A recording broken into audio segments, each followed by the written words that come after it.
شعبان کا مخصوص عمل، ہر بار بسم اللہ الرحمن الرحیم کے ساتھ سورۃ الکوثر 33 بار یعنی 33 ٹائم، اول آخر 11 بار درود شریف ماہ شعبان کے اندر دن رات میں کسی بھی وقت باوضو پڑھ لیجئے۔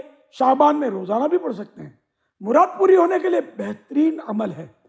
پڑھنے میں اپنی مراد ذہن میں رکھنی ہے، مثلا دیدار تاجدار مدینہ و مدینہ شریف، حج و عمرہ، روزی میں برکت، قرض اترنے، مرض دور ہونے، بیٹے یا بیٹی کی خواہش، شادی ہونے، ٹینشن سے نجات پانے، دکان و مکان کے مسائل حل ہونے، دینی امتحان میں اعلیٰ کامیابی پانے، گھریلو زندگی خوشگوار گزرنے، اچھی نوکری ملنے، حافظہ مضبوط ہونے وغیرہ وغیرہ میں سے جو بھی جائز مراد ہو اسے ذہن میں رکھ کر یہ عمل کیجئے۔ اللہ کریم چاہے گا تو ضرور کرم ہوگا۔ سبحان اللہ، ماشاء اللہ۔ وہ کیا بات ہے ماہ شعبان کی، نماز روزوں کی پابندی کرتے رہیے، مدنی چینل دیکھتے رہیے۔ صلو علی حبیب صلی اللہ تعالی علی محمد۔